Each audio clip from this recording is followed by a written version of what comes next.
Assalamualaikum semuanya, perkenalkan nama saya Asyifa Aliutami. Saya dari kelompok 4. Di sini saya akan mewawancarai Kak Reni Oktariani sebagai narasumber yang bertemakan tentang P2MW. P2MW itu adalah kegiatan yang berfokuskan kepada wirausaha. Nah, sebelumnya saya akan memperkenalkan teman-teman saya terlebih dahulu. Perkenalkan, nama saya Marhama. Nama saya Lutfia Mutaharo. Perkenalkan, nama saya Marcella Putri. Sebelumnya perkenalkan Kak, nama saya Syifa Aliutami. Saya dari jurusan Bahasa. Sebelumnya nama Kakak siapa ya Kak? Nama kakak Reni Oktariani. Jurusan Kakak? Kakak jurusan dari FK Bahasa Inggris semester 5. Sebelumnya Syifa pernah dengar Kakak itu ikut P2KMB. Ya, P2MB. P2KMB itu apa sih Kak?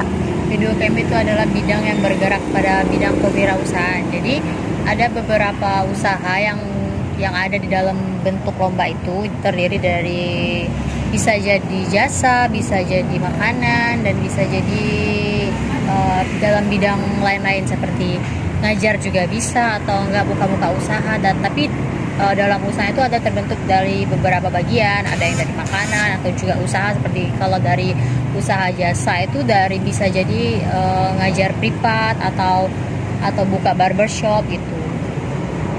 Kakak sendiri ikut di bagian apa Kak? Kalau kakak ikut di bagian kewirausahaan, jadi yang kewirausahaan yang kakak sedang jalani sekarang itu di bagian makanan.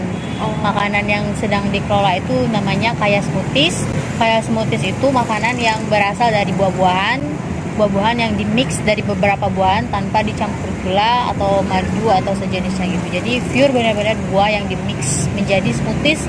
Smoothies itu berbeda dengan jus. Kalau smoothies itu teksturnya tuh agak kental seperti bubur. Oh gitu. Selanjutnya saya ingin menanyakan Kak, mengapa Kakak memilih mengikuti P2KMB itu Kak? Sebelumnya ini adalah program dari dosen ya, yang dimana dosen tuh dari prodi lebih tepatnya. Mereka menyarankan untuk beberapa mahasiswa dari FKIP, yakni dari FKIP Bahasa Inggris dan FKIP Bahasa Indonesia itu dimix untuk mengikuti acara tersebut, dan kebetulan kakak menjadi ketuanya pada acara tersebut, pada lomba itu. Karena kakak pikir lomba itu tuh juga memiliki lomba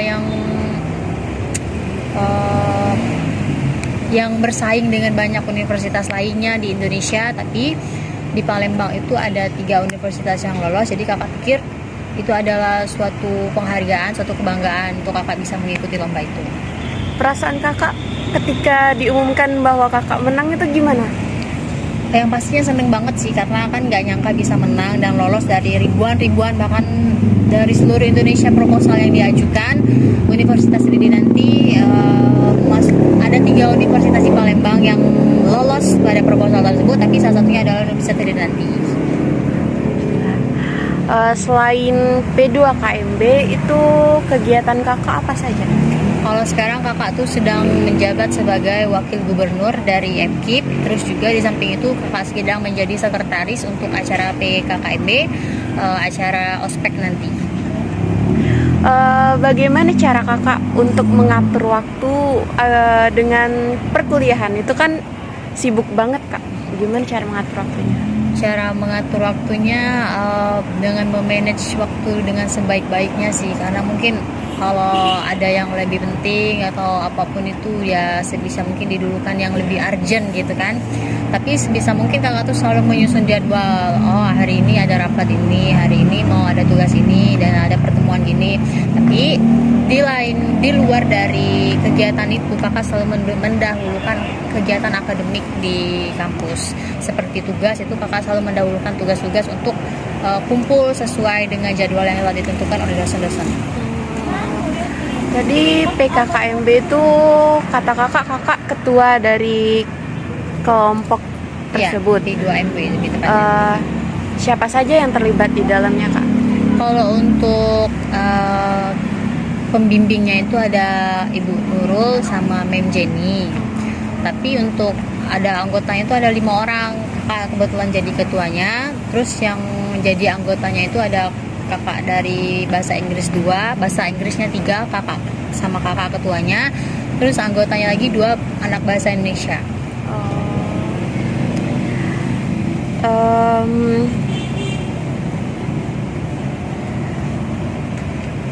Berapa lama waktu kakak untuk menyiapkan proposal itu, untuk mengumpulkan niat terutama? Kalau untuk mengerjakan proposalnya sih butuh waktu yang lama ya, tapi di dalam proposal itu juga terdapat banyak bantuan dari dosen. Bisa lebih dibilang itu pure dosen sih yang memanage, kami itu sebagai anggotanya aja, karena untuk menembus proposal ini sampai tembus lolos itu bukan hal yang mudah, jadi perlu bantuan dari banyak dosen, terutama Mem Jenny yang sudah membantu banyak dalam proses P2MB ini. Rencana pemasaran dari smoothies tadi itu di kalangan mana, Kak? Kalau dari rencana pemasaran itu kalangannya itu mencakup semuanya, karena harga yang dipromosikan itu terbilang relatif murah, yaitu satu botol 15.000. Jadi saya pikir semua kalangan tuh bisa menikmati dari hasil produk yang kami buat. Oke. Rencananya itu dipasarkan di online atau ada tempat, Kak?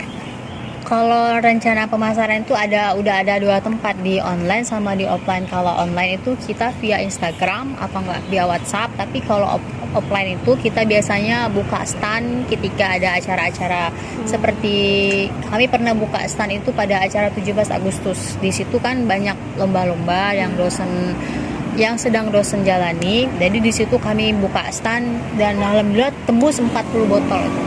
Wah, lumayan banyak juga itu. Ya. Sedikit menyimpang sedikit, Kak. Ya. Kakak kan ini yang Syifa tahu, kakak lulus KIP kuliah ya, Kak? Iya, benar. Itu bagaimana perjuangan awalnya sampai bisa lulus gitu?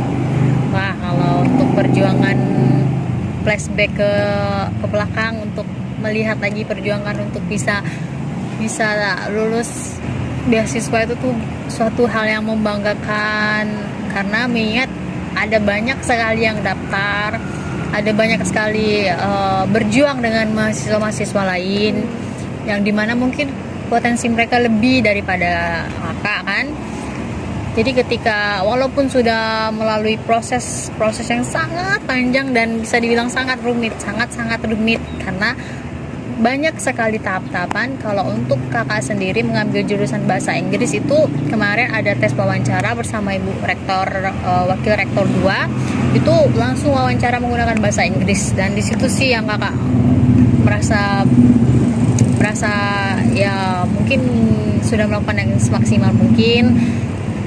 Dan juga setelah dinyatakan lolos tuh tanggung jawab lagi untuk bisa menjaga nama baik dari mahasiswa beasiswa KIP, terus juga untuk mempertahankan IPK, karena sesuai target dari FKIP itu harus IPK-nya 3,5 setiap per semester. Jadi itu juga yang menjadi PR kakak untuk bisa gimana caranya untuk mempertahankan IPK di tengah-tengah kesibukan yang sangat-sangat padat, belum lagi kesibukan yang di luar. Jadi sebisa mungkin untuk tetap menomorsatukan kuliah gitu.